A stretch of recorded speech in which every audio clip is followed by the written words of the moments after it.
साथियों, covid as biological war, China paper need answer. यह घटना मेरे प्यारे साथियों जैसे ही निकल करके आई, दुनिया भर के अंदर इसके ऊपर बहुत सारी रिपोर्टिंग आना शुरू हो गई। अब इसके पीछे की पूरी बात सुनते हैं। हुआ ये साथियों कि चाइना में वर्ष 2015 के अंदर एक रिसर्च पेपर प्रकाशित हुआ था और उस रिसर्च पेपर के अंदर जैविक हथियार किस प्रकार से बनाए जाएं इस पर चर्चा की गई थी। यहां पर एक व्यक्ति हैं जिनका नाम यहां पर आपके सामने स्पेशली कोट किया गया है। ये जो व्यक्ति आपके सामने दिखाई दे रहे हैं, इन्होंने ये यहां के इस समय चाइना के पीएलए के अंदर बायो वेपन के लिए इन्होंने अपनी किताब लिखी थी जिनका नाम था डेजोंग जी। डेजोंग जी जो कि उस समय चाइना के जनरल हुआ करते थे। पाकिस्तान ये पीपल्स लिबरेशन आर्मी जो कि चाइना है उसके अंदर ये जनरल के रैंक पर थे। इन्होंने बकायदा अपनी एक पुस्तक के अंदर इस बात का जिक्र किया था और ये बताया था कि हम लोग सार्स वाला जो वायरस है यानी severe acute respiratory syndrome, that is आज जो हम लोग पढ़ते हैं दैट इज सार्स कोव 2। इस बुक में इन्होंने यह बताया था कि ऐसा किया जा सकता है कि हम लोग वायरस को एज ए वेपन यूज करें और वायरस को वेपन यूज करने के लिए भविष्य की इन्होंने संभावनाओं को जिक्र में लिया था और यह कहा था कि जो तीसरा विश्व युद्ध है उस तीसरे विश्व युद्ध के अंदर बायोलॉजिकल वेपन्स अपनाए जाएं, ऐसी तैयारी हमारी होनी चाहिए। और इनकी इस बात के बाद में जो रिसर्च पेपर प्रकाशित हुए उसमें इस बात को बखूबी उठाया गया जिसमें यह बात मेंशन की गई कि हां, दुनिया में ऐसा संभव है कि जो वायरस के वर्तमान के वेक्टर हैं जिन्हें देख करके ऐसा लगेगा कि यह वायरस तो जाना पहचाना है, उसी में परिवर्तन कर दिया जाए। और यही कारण है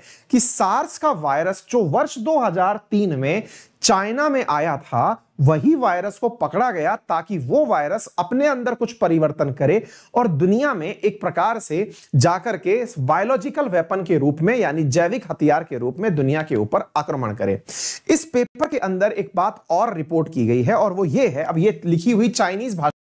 तो यहां पर आपके सामने इसका इंग्लिश वर्जन भी लिखा हुआ है और इंग्लिश वर्जन में ये जो जर्नल साहब हैं इसके अंदर ये बात को विशेष रूप से मुद्दा बना करके उठाते हैं जिसमें ये कहते हैं, ये सारी की सारी डिटेल्स हैं, यदि आप चाहेंगे पढ़ना तो मैं आप लोगों को यहां पर ये सारी जानकारियां शेयर भी कर दूंगा। इसमें इनका कहना है कि ऐसा अटैक किया जाए जिससे कि सामने वाला जो दुश्मन देश है उसकी पूरी की पूरी जो स्वास्थ्य व्यवस्था है उसे खत्म कर दिया जाए, यानी स्वास्थ्य व्यवस्था को चौपट कर दिया जाए। इस प्रकार का बायोलॉजिकल वेपन तैयार किया जाए, यानी कि जो चाइना की आर्मी है उसे एक इस प्रकार के वेपन की ट्रेनिंग दी जाए जिसके चलते अगर दुश्मन पर उस वायरस का उपयोग हो तो दुश्मन राष्ट्र पूरी तरह से अपनी स्वास्थ्य व्यवस्थाओं को लेकर के चरमरा जाएं। ऐसा इस बुक के अंदर लिखा हुआ है। साथियों, जिनके बारे में मैंने शुरुआत में बताया कि जो वीकेंड डेली के पत्रकार हैं उनका नाम है शेरी मार्क्सन। शेरी मार्क्सन अपनी एक पुस्तक भी इस बारे में लिख जिसमें कि वो what really happened in Wuhan करके ये पुस्तक अपनी जारी करने जा रहे हैं जिसमें ये बताने जा रहे हैं दुनिया को कि वास्तविकता में किस प्रकार वुहान, इस बात को लेकर के बड़े तर्क उठ रहे हैं कि चाइना भी तो इससे प्रभावित हुआ था। हां, दुनिया का क्या रिएक्शन है मैं वो भी आपको बता देता हूं। इस ऑस्ट्रेलियन पेपर ने बकायदा, ये जो पत्रकार हैं इन्होंने दावा ये किया है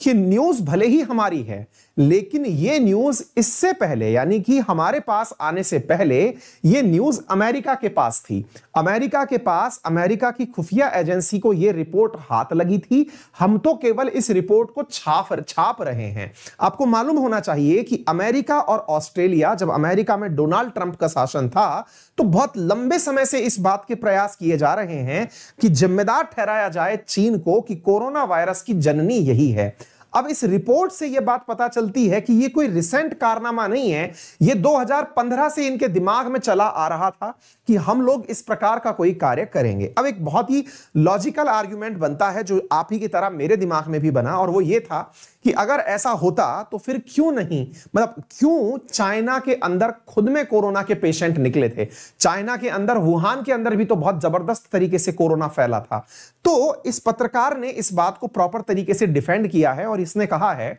बिल्कुल सत्य है कि वुहान के अंदर ये पूरा वायरस फैला था और वुहान के अंदर भी पेशेंट आए थे। लेकिन क्या कारण रहा कि वुहान के अंदर वो वायरस आया, उसका सिस्टमेटिकली निपटान कर दिया गया, अगर वहां पर किसी भी प्रकार का कोई फर्क क्यों नहीं देखा गया। अब आपके दिमाग में सवाल और बनने शुरू होंगे और उन सवालों में ऑस्ट्रेलिया के स्कॉट मॉरिसन का बयान आपके लिए बहुत मायने रखता है, क्योंकि ये इकलौते वो व्यक्ति हैं जिन्होंने सीधा सीधा एलिज्ड किया था चाइना को कि वायरस की उत्पत्ति यहीं से हुई है, WHO की टीम को यहां भेजा जाना चाहिए और वुहान के अंदर WHO की टीम जाए और उसके शुरुआती साक्ष्य जुटा करके लाए। अगर आपको याद हो तो सितंबर 26 की ये न्यूज है द हिंदू की, जिसमें स्कॉट मॉरिसन ने चीन को पूरी तरह से जिम्मेदार ठहराया था कि इन्हीं की वजह से वायरस ओरिजिनेट हुआ है। ये इकलौता राष्ट्र और डोनाल्ड ट्रंप, ये दो लोग ऐसे थे जिन्होंने पूरी तरह से एलिज्ड किया था और उसमें भी सबसे आगे अगुवानी यही कर रहे थे, जो बार बार इस बात के लिए पूरी दुनिया को मोटिवेट कर रहे थे।